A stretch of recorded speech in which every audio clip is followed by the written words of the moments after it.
Hi, my name is Teresa. I am 34 years old, and I was preparing for my 35th birthday without any special ambitions or extravagance, just with a quiet, almost shy joy inside, because I dreamed of spending this evening in a cozy atmosphere filled with conversations and wine, together with my close friends, Sarah, Inez, and Eliza, in a new restaurant that I've heard good reviews about for a long time and passed by more than once on my way home from work, noting to myself that it was worth looking there somehow. And finally, this somehow coincided with a round date that, deep down, still had something. It meant a lot to me, despite all the skepticism I used to cover up my vulnerability.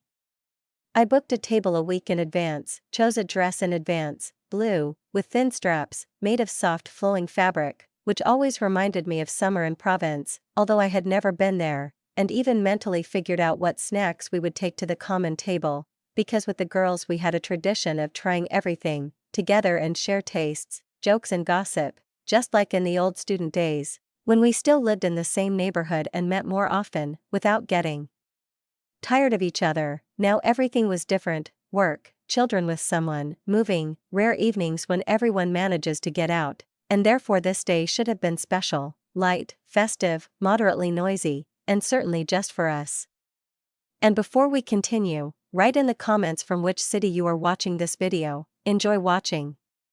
I work in the marketing department of a technology company located in the very center of the city, directly opposite the building where the old printing house once housed. This building still retains traces of the past: cast iron beams, high ceilings, the smell of paper making its way through the concrete Art Nouveau, and although my job wasn't anything outstanding or exciting, it brought me a steady income, which for years I carefully saved like a squirrel for the winter, not spending on anything extra, and only occasionally allowing myself small pleasures, like new books or a trip to the coast in the spring, when the season hadn't started yet, and the city by the water smells of freedom.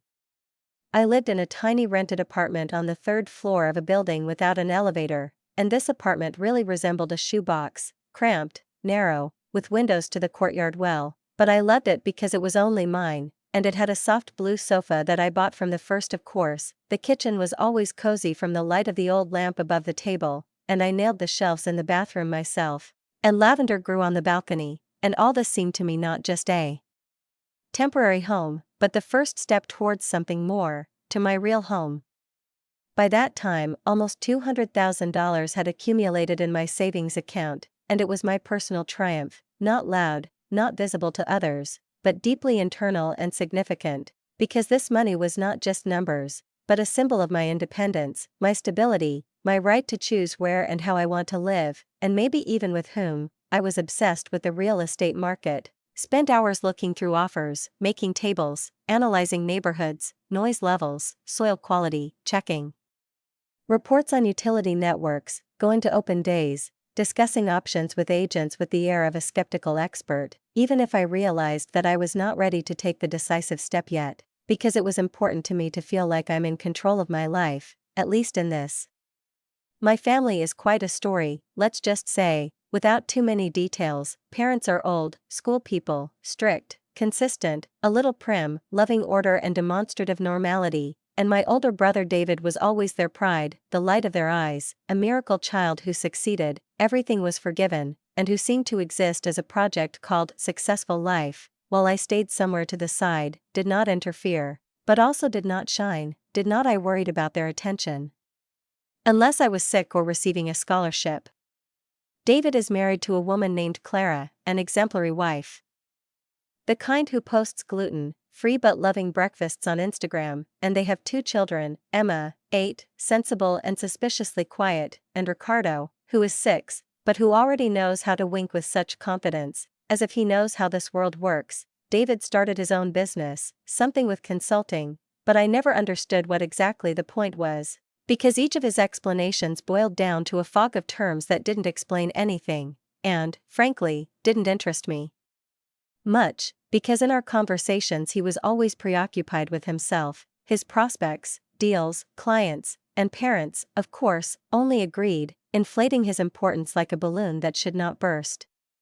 And I was me, with work, with savings, with a tidy life, without shocks, without failures, but also without applause. That's how she lived, almost happily. And so, 2 weeks before my birthday, when I was already texting with the girls, discussing who would order ravioli and who would order risotto with porcini mushrooms, the phone rang. It was Mom. Her voice was unusually soft, almost affectionate. "Hi, Teresa, how are you?"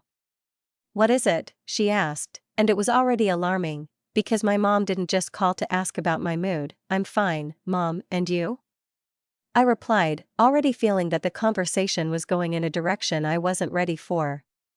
"Your father and I have been thinking, and we would really like you to celebrate your birthday at home this year, with us, you know, just a family, nothing special," she said, and I felt uneasy, because last year they forgot about my birthday completely, actually, absolutely, to the extent that I called them myself 3 days later, when I learned from my aunt that my father was recovering from back surgery and, apparently, everyone had too much to do to remember that their daughter had a holiday.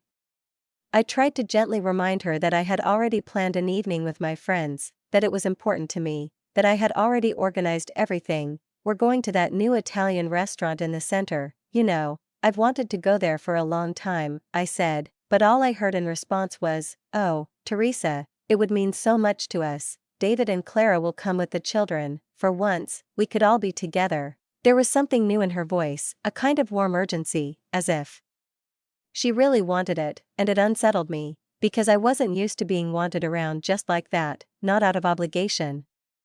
I sat with my phone in my hand, remembering all those years when my birthdays passed casually, a call, a postcard, if I was lucky, $20 in an envelope and a wish to take care of yourself, and now, suddenly importance, attention, concentration, family. It was all confusing, but I wanted their approval anyway. I wanted them to look at me and see, not David's shadow, not his younger sister, but a woman who has a life, a house in the project, stability, choice. I know it's pathetic.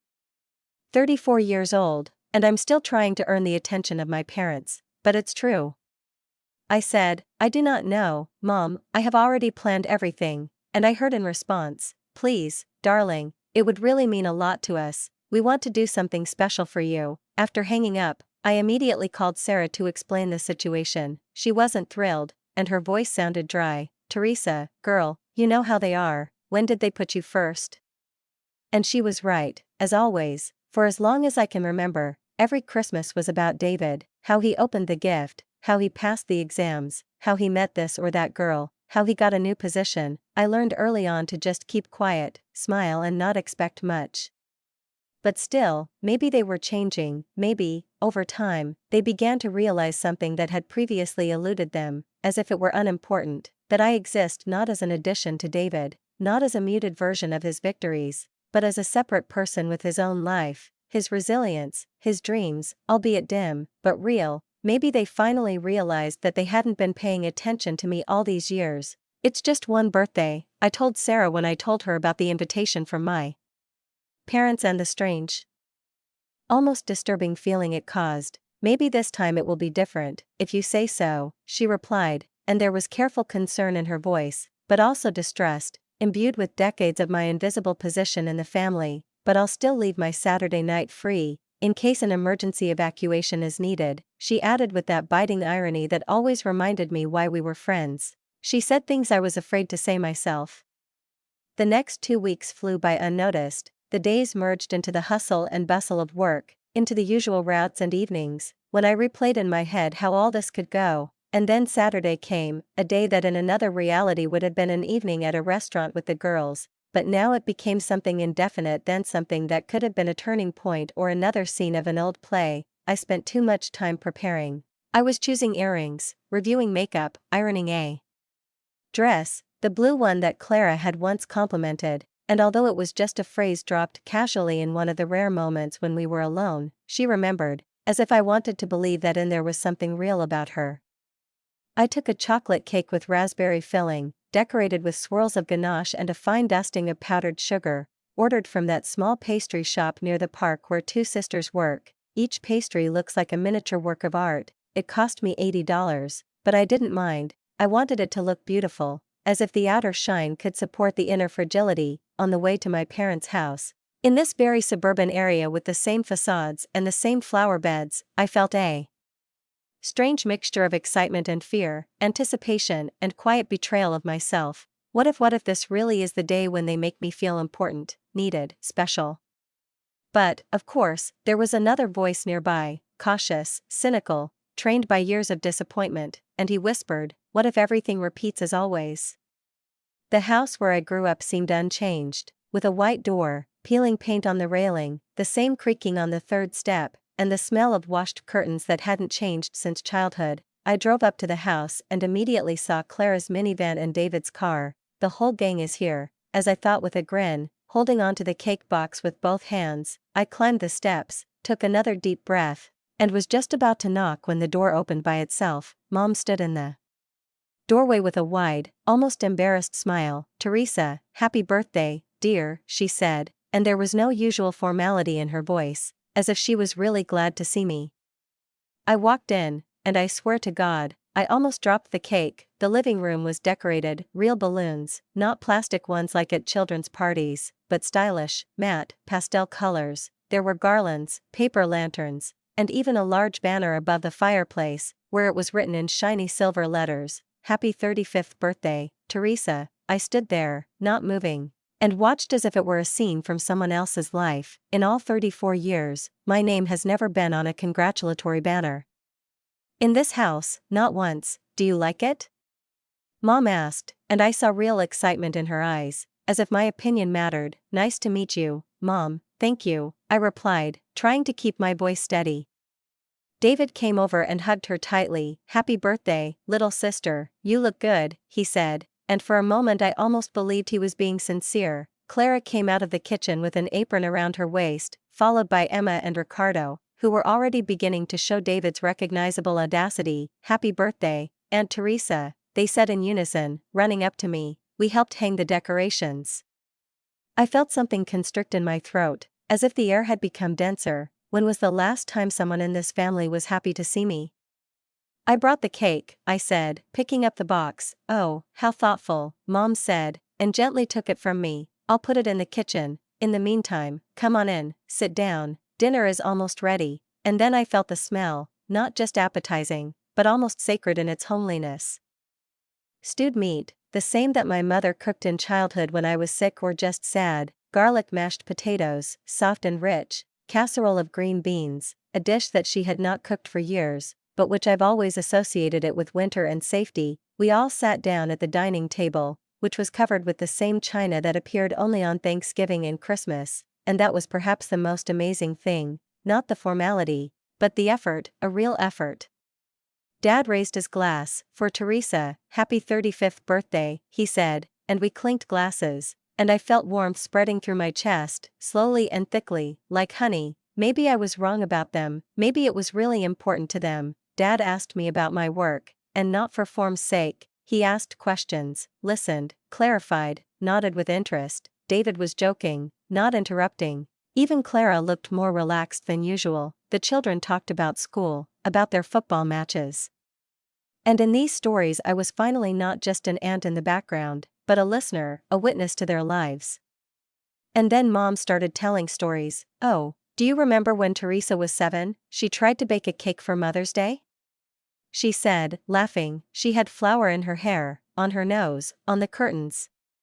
I smiled, it sounded nice, and she was so proud of that little lumpy cake. Dad added, "I decorated it with those plastic flowers from my toy box." I froze. It wasn't me, it was David. I remember envying him when he helped my mom in the kitchen, but they wouldn't let me in because I'd ruin everything. "What about that fish she caught on the lake when we were 10? Mom continued. She was screaming with joy. "But I didn't fish, it was David, too. I was afraid of fishing rods, and I think I even cried when the worm was stuck on the hook." And so one story after another, about trips, about pranks, about heroic deeds. All these were memories of David, but they told them as if it were me. I sat there with a tight smile and nodded, and every time someone said Teresa, I caught myself thinking, it's not me, it's him. Part of me wanted to jump up, knock on the table and say, "Wait, you've got it all mixed up, it's not me, it's David," but I didn't do it. I just sat and listened and let them rewrite history, because for the first time in many years, They were talking about me at the family table, even if it wasn't me. After dinner, we moved into the living room, the children scattered around the house. One by one they disappeared into the hallway, leaving behind a trail of whispers and short laughs, as it happens when they are finally allowed to be just children, without adult stares and restraining commands. The adults settled on the sofas. I took the last seat by the window, putting my hands on the armrests, still feeling the cold of the porcelain cup from which I drank coffee in my fingers, and at that moment I suddenly found myself feeling full, not only literally, but also emotionally saturated, and maybe even happy, because for the first time in a long time, this evening seemed to me similar to how birthdays probably go in normal families, where people sincerely want to be together, where jokes are not poisonous, and memories at least partially coincide with reality. "Well," Mom said, clapping her hands and stretching out as if she was about to announce something important, "I think it's time for gifts." My heart skipped a beat, not loudly, but palpably, with such a quiet, treacherous jolt that immediately gave away all my foolish hope. Gifts, real birthday gifts, from my parents. When was the last time they even gave me something other than a standard gift card to a chain clothing store or a tea jar hastily bought at a nearby mall? Mom and Dad exchanged glances, a look full of meaning, as if they were communicating without words, as if there had been an agreement between them for a long time. "We're the first," Dad said, reaching for the coffee table, where there was a neatly wrapped box, shiny paper with gold edges, a beautiful bow, and it all looked, surprisingly, like a real, thoughtfully chosen gift, one that was not picked up on the move, not in the last minutes.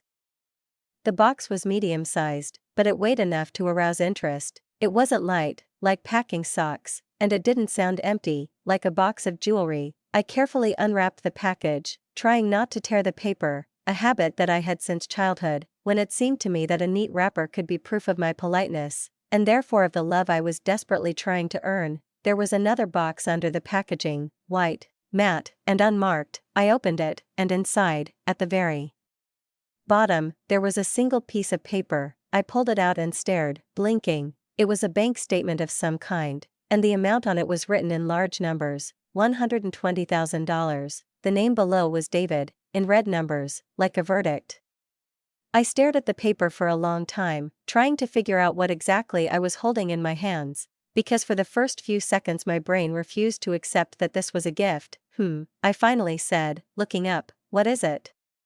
Mom, Dad, and David looked at me with such calmness, as if I had asked a question about the weather, and the answer was about to sound just as ordinary. "Well," Mom said, in a businesslike tone that lacked any solemnity, "we wanted to prove how much we love you by throwing you this wonderful party, and now it's your turn to prove how much you love your brother and your family." At first I thought it was a joke. It was an unfortunate, perhaps strange, joke. I looked at them, waiting for smiles and explanations, but all I saw were serious faces, as if we were discussing an apartment loan. "I don't understand," I gasped. David leaned forward, hands clasped, voice lowered, almost confessional. "Listen, Teresa, I have a problem. The business is bursting at the seams. I need to return a large sum to the bank. If I don't, we'll lose everything." I continued to stare at him silently, my heart pounding in my chest, as if it understood more than I did. "Okay," I said slowly, "but what does it have to do with me?" Dad answered without blinking, "You have to pay for it." His voice was so confident that for a moment I really had the feeling that this was the norm, that this was how it should be. I laughed, loudly, abruptly, from surprise and horror. "You're kidding, right?" No one was laughing. "We know you have savings," Mom said. "You've been saving money for years. You have more than enough to cover the debt." "This money is for my house," I said, feeling something shrink inside with every word. "I've been saving up for my own house for 10 years, and David has been building a business for years." Dad intervened, "And he supports a family." I looked at them all. David sat nodding, as if he were conducting their lines. Clara, with her arms folded, looked at me with an expression in which there was everything but sympathy. Even the children who returned to the room, as if sensing the drama, froze against the wall and watched what was happening. "I'm not going to pay for this," I finally said, putting the paper back in the box and handing it to my mom. "This is crazy. You can't just give me a birthday party and then demand to pay David's debts." Mom didn't take the box. There was silence in the room, heavy and echoing. "We know you have about $200,000. Dad interjected. We know you've been looking out for yourself at home. He talked about it like I was committing a crime, but David has 2 children, Teresa, he added. They need a stable home, and you, Mom continued, you don't have children, maybe it never will be. That's why you have to be useful to this family, help your brother. Like a blow, I literally felt my muscles tense up, and the blood drained from my face. Are you serious right now? I asked, almost unable to believe what I was hearing.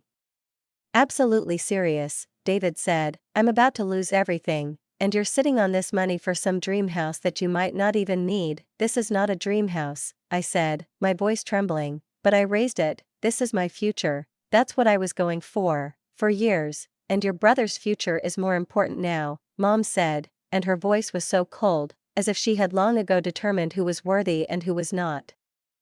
I stood up, still with the box in his hand. No, of course not, I won't do it. The temperature in the room seemed to drop by 20 degrees. Everyone stared at me, as if I'd just said I was leaving my family to join a cult. We're a family, Clara said. The family helps each other. The family doesn't arrange fake birthdays to extort savings, I said sharply.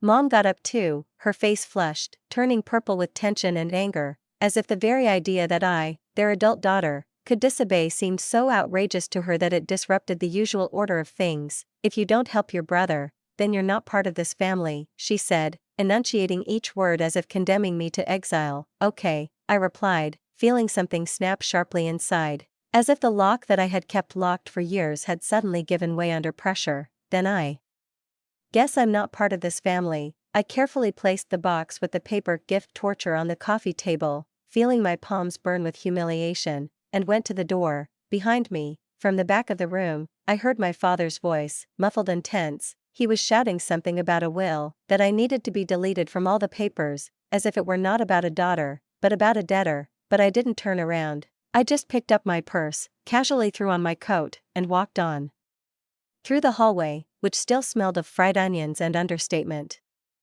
As I reached for the door handle, something soft and sticky hit my legs, splattering the hem of my dress and patent leather shoes. I looked down at the cake, my expensive chocolate cake with raspberry filling, the one that I had so carefully chosen, was lying on the floor, crushed, smeared, soaked into the carpet and my shoes. I turned around. David stood in the middle of the room, his hands empty, his face with a pleased, impudent grin, as if he had just won some petty argument. Oh, he said. Just oh, with that lazy defiance he had since childhood, when he knew he would never be punished. I didn't even answer, there was no point. I just opened the door and walked out, closing it behind me as quietly as my trembling fingers would allow. I was driving home with soiled shoes and a sticky, congealed mass on the hem, but inside there was only emptiness, no tears, no anger, no resentment. It was as if someone inside me had turned off the light and left only ringing silence. I knew I probably should have cried or screamed, or maybe laughed, like in the movies, but I couldn't. Everything in me was frozen. It wasn't until I reached my tiny apartment, closed the door behind me, and, without taking off my coat, sank onto the couch, that all of a sudden it broke through. I burst into tears, not just crying, but crying, with cramps in my shoulders, with a wheeze in my throat, with trembling knees. It was a terrible, ugly cry, the kind that leaves blue spots on my soul, and I was angry, at them, at myself, at this fucking cake, at everything I let them do to me again. I felt like an idiot, a complete, merciless idiot. The next day, when the morning was still gray and unformed, I called Sarah. She just said, "Are you free for lunch? Can you meet me at Bellagio in an hour? I'm already leaving work, I'll see you there." Bellagio is a small Italian place a couple of blocks from my office, with warm lighting, wooden chairs, and a waitress who always brings an extra basket of bread if one of us is particularly depressed. This place was our refuge, a place where you could lounge in an armchair, talk as it is, and no one would look askance. Sarah was already sitting there when I arrived. Her gaze swept over my eyes, my face, my posture, and she immediately understood everything without waiting for a word. 2 glasses of wine and a bottle, please, she said to the waitress, and then turned to me. Okay, tell me, what did they do?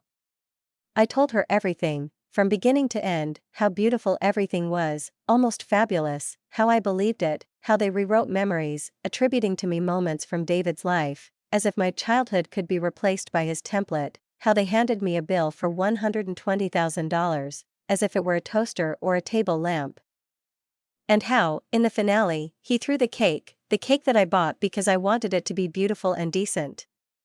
When I got to the cake episode, Sarah clutched her glass so tightly that I was afraid it would crack in her hand. They gave you a fake birthday party to lure you in, and then demanded that you pay off a debt of $120,000? Demanded? They didn't even ask? I nodded, and when you refused, your brother literally threw a cake at you? Yes, I said, and no one stopped him. Sarah leaned back in her chair and stared at the ceiling, shaking her head. Teresa, honey, these people are toxic, they're just toxic, you need to cut them out of your life. 20 minutes later, Inez and Eliza arrived. Sarah texted them as soon as I called. Both left work early, without hesitation, because for us it was not just a sit down, it was an act of support. I told it all over again. The words sounded calmer now, because I wasn't alone, because these 3 women looked at me like I mattered. When I finished, it felt like I had taken off a heavy coat. Inez lifted her chin and said, "Do you know what you need to do?" Eliza picked it up. You need to buy this house, just buy it, show them that you won't let their nonsense ruin your life. Exactly, Inez agreed, don't let them win. The next 2 weeks were strange. The phone wouldn't stop. There were messages, voice and text, from Mom, from Dad, from David. They all repeated the same thing, that I was selfish, that I had destroyed my family, that I would regret it. You are incredibly selfish, my mother wrote. Your brother will lose everything because you won't help him. How are you going to live with that? The messages from David were worse. I could feel them dripping with venom. I always knew that you were jealous of me, but I never thought that you would really try to ruin my life. Clara is in tears, children are stressed, you're going to leave us homeless. I read it and deleted it, one thing after another. No response. I finished, absolutely, completely. Instead of worrying again, I called Rebecca, my friend who works as a real estate agent. I'm ready to buy a house, can you help me find something? I have something perfect, she said. It appeared on sale only yesterday, and on the same day, she took me to see it. I saw him and immediately realized that it was him. A pretty 2-bedroom house with a bright porch and a backyard with fruit trees. The kitchen was newly renovated with marble countertops and white cabinets with padded closers. The bathroom is simple, but clean and cozy. The living room had a fireplace and a large window that let in light so warm that I could barely keep from crying. It's perfect, I told Rebecca. 2 weeks later, I signed the papers, standing at a desk in a real estate agency with a pen in my hand. I felt my fingers tremble, not from fear, but from the scale of what was happening. It was a moment that I was moving towards slowly, stubbornly, with years of self-discipline and conscious rejection of impulsive purchases, and now that it had finally arrived, it seemed to me that the earth trembles slightly underfoot. As before an earthquake, only instead of destruction, this time it was followed by birth. After receiving the keys, I arrived at the house, opened the door, and as I crossed the threshold, I felt all the tension of the past few months suddenly crumble, leaving only pure, sincere relief inside. I sat down right on the floor in my new living room, legs crossed, as in childhood, and burst into tears, but they were not tears of pain, but quiet, liberating glee. As if my whole life up to this point had been a struggle for the right to my own space, and I finally got it.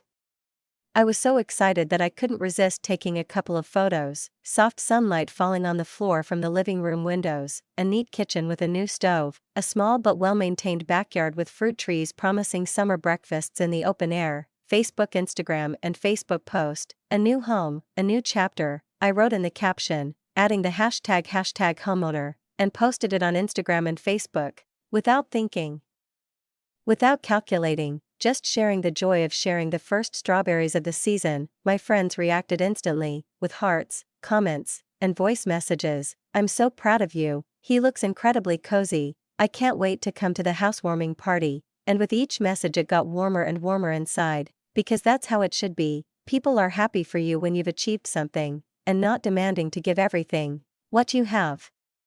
But the joy was short-lived. Almost immediately, new comments appeared under the photos, with already familiar avatars. Mom, how selfish of you to buy a house while your brother is losing his own. David, thank you for putting your comfort above your family, you're a terrible sister. Clara, as always theatrical, I never expected such meanness from you. Teresa, our children are imitating you. Do you really want them to see such an example?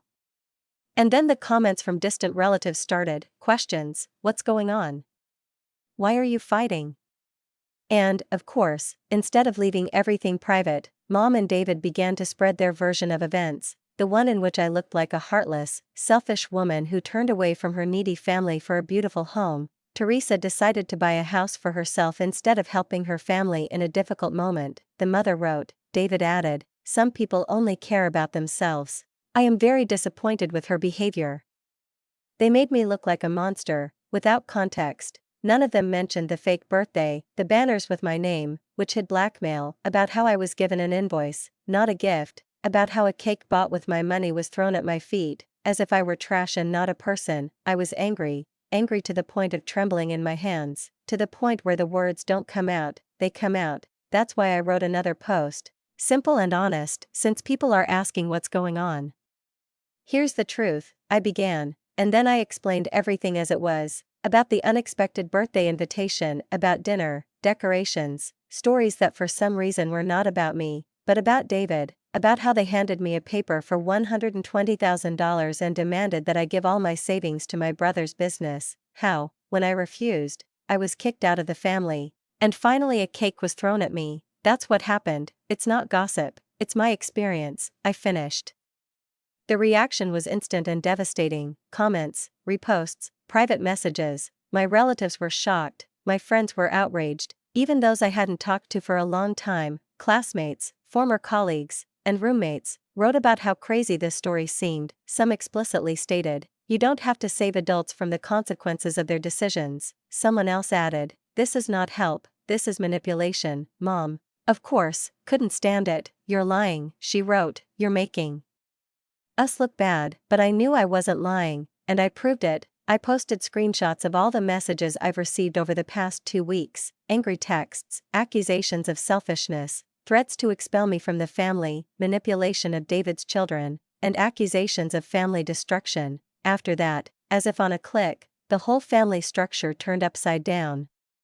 Aunt Carol, always quiet, wrote, I can't believe you could do this to Teresa. Uncle Tom, a former military man, a man of few words, replied, it's disgusting, you've gone too far. Even my cousin Mike, who usually stayed away from all the drama, wrote a single word in a comment, #commandery. There was silence after that. Mom, Dad, and David disappeared from the comments as if they had never existed. I think they realized that they were trying to attack a man who, this time, had a voice. And they heard that voice. 4 months have passed, the most peaceful, clear and peaceful months of my life. I settled into a new house, hung curtains, bought carpets, planted rosemary and thyme in pots, hosted a housewarming party, which was attended by all my close friends, and even a couple of cousins who had not been particularly interested before. We ate pasta, drank wine, and laughed in the kitchen until nightfall. I lived, without constant anxiety, without manipulation, without trying to prove that I deserve love. It was a new feeling, not being to blame for my joy. And then it was Saturday morning. I baked pancakes, put the coffee on to boil, pulled back the curtains and sat down at the kitchen table. The morning was sunny, quiet, the way it should be. I wanted to work in the garden. I had to thin out the lavender and tie up the raspberries, and then I heard a knock on the door. I wasn't expecting anyone, so I walked slowly to the door, looking through the peephole just in case. My heart almost stopped. David and Clara and their children were standing on the porch. They had suitcases, real, full, huge suitcases, and behind them, my parents, also with bags. I opened the door in complete confusion. What are you doing here? I asked. Clara didn't answer. She just walked past me like she was the mistress of the house. Nice house, Teresa, really, she threw over her shoulder. I'm sorry, I began, trying to seize the initiative. But she was already pacing the living room, looking at the shelves, photos, pillows, as if evaluating a new hotel. Meanwhile, David dragged the suitcases into the hallway. We need to talk, he said. About what? And why do you have your luggage with you? I asked, not moving from my seat. Clara came back from the living room and looked at me with her trademark fake sympathetic expression. Well, since you refused to help us pay off the debt, the bank took our apartment. We're homeless now. I stared at her, feeling my breathing become ragged, as if the air in the room had thickened, become viscous. and now every word was coming with effort, as if through gauze. Okay, I said, slowly, clearly, this is terrible, truth, but what does that have to do with me? David, as if anticipating this question, began to speak as if he were announcing something completely logical, almost formal, as if it were about handing over car keys. We had a family council, he began, emphasizing the word family as if that explained everything, and we decided that we would stay here with you until we get back on our feet. I couldn't help myself, I really laughed, not nervously, but really, with bitterness, with amazement, with the very force that sometimes breaks through at the moments when you are offered an absurdity wrapped in a package of common sense. Are you kidding? I asked, wiping away a tear, not knowing if it was from laughter or despair. Do we look like we're joking? Mom answered from the doorway, there was no doubt in her voice. At that moment, Clara was already climbing the stairs. I'm going to check the bedrooms, she called over her shoulder. I'll decide which one is suitable for children. Emma, Ricardo, go choose your room. I froze, as if I was paralyzed. Clara, as if I were invisible, addressed me through the air, without looking at me, without acknowledging my existence in this house. In my living room, on my stairs. I went back downstairs to the hallway, where David was already unpacking his suitcases, unwrapping his clothes right on the carpet. This sofa will have to be removed, he said, appraisingly looking at my furniture. It's too small, we need something bigger for the whole family. We can put a dining table here, Mom suggested, looking around, to make this room more functional, for joint dinners. I was looking at them, at all of them at once, at this circus in my house, and at some point a voice broke out of me on its own, almost shouting, are you crazy? This is my home, you can't just move in here. Where else should we go? David asked calmly, almost resentfully. It was you who refused to help us avoid this situation. Clara went downstairs, followed by the children. The children can share the smaller bedroom upstairs. It will be cozy there, she said, as if discussing the layout of a new summer house. No, I said, no longer shouting, but with a firmness that overcame any objections. No one will share anything, because no one lives here. This is my home, and he's not for you. Mom came closer, with the same expression I've known since childhood, a mixture of condescension and fatigue from having to explain the obvious to me. Teresa, she said in the same tone she used when I refused to eat stewed cabbage or go to bed without a fairy tale, go cook dinner for your brother's family. They had a hard day, and that's when I finally lost my composure. I don't remember the exact words, just the anger that poured over my chest like boiling water. I won't cook dinner, not for anyone. You people are crazy if you think you can just show up here and take over my house. But they weren't listening. David was moving the chair. Clara opened the cupboards in my kitchen, looked into the refrigerator, into the drawers, into my life. The children were running around upstairs, happily slamming doors. Dad and Mom were standing in a corner and discussing where to put their bags. I went to the kitchen, took out my phone and dialed 911. Hello. I have people at home who have come uninvited and refused to leave. I've asked them to leave many times, I said, trying to keep my voice calm. We'll send someone, the dispatcher replied, wait for it. 10 minutes later, 2 policemen knocked on the door. David, as if he were the owner of the house, opened the door. Officers, this is just a family misunderstanding. He began with a tight smile that probably worked in banks and presentations. We are a family, we are going through difficult times. Are you the owner of the house? The first officer asked. No, she is. David nodded at me, but I came closer. I am Teresa. This is my home. These people came uninvited and refused to leave. This is a family matter. Mom sobbed, starting to cry theatrically. We just need a place to stay. The officer turned to me. Ma'am, do you want these people to leave your property? Yes, I said. You heard her. The second officer said, you need to pack up and leave, but we're a family. Clara tried to intervene. It doesn't matter, the officer snapped. This is her house, her rules. David suddenly started talking louder, waving his arms. It's just ridiculous, she's being unreasonable. Sir, the first officer said, you need to calm down and pack your things, immediately. It took 20 minutes. I stood against the wall, not interfering, not saying a word. The police did everything right, politely but firmly. Suitcases, children, parents. As they walked to their cars, Mom turned around, her eyes flashing. You are a traitor to his own family. I didn't answer, I just watched them drive away. and only when the last car disappeared around the bend did I close the door, turn the key in the lock and lean against the door, feeling the tension leave my body. The next day, I called the security company. 2 days later, I already had an alarm system, perimeter cameras, and motion sensors. I wasn't going to take any more chances. 2 weeks later, my cousin Mike called. He told me that David, Clara, and the children were still living with my parents. According to him, it's crowded, everyone is annoyed, and the atmosphere is oppressive. They keep telling anyone who's willing to listen that I'm a terrible person, that I've ruined my family, but, as Mike added, no one believes them anymore. At the last family barbecue, David started his speech again about how I ruined his life, and then Uncle Tom, who is not so easy to get mad, stood up and said, "That's enough, you've ruined everything yourself, stop blaming your sister." Even Clara's parents, as it turned out, supported me. When Clara called them and asked for money, they refused, saying bluntly that it would be wrong after all that had happened. As for me, I was fine, more than enough. I loved my home. I had a vegetable garden where green onions, tomatoes, basil grew. I repainted the guest bedroom in a light gray color and started thinking about getting a dog. My friends often came, we had dinners, board game nights, baked pizza in the oven and laughed until we cried. I haven't spoken to my parents or David since the incident with the police, and she wasn't going to. They showed who they are and what they think of me. I was no longer going to pretend that we were a family when for them I was always just a convenient solution to temporary problems, a source of money, but not a person. Funny how calm it felt inside. I suddenly realized that this is happiness, to live without guilt, without trying to please, without constant fear of rejection. Cutting them out of my life was the best decision I've ever made. I should have done it much earlier. Sometimes people ask me, do you miss them, or do you regret not helping David?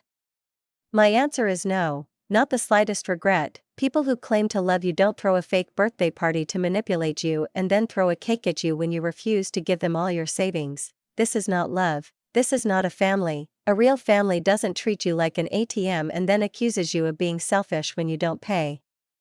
Write a comment on what you think about this story and don't forget to subscribe to the channel and like it. See you soon.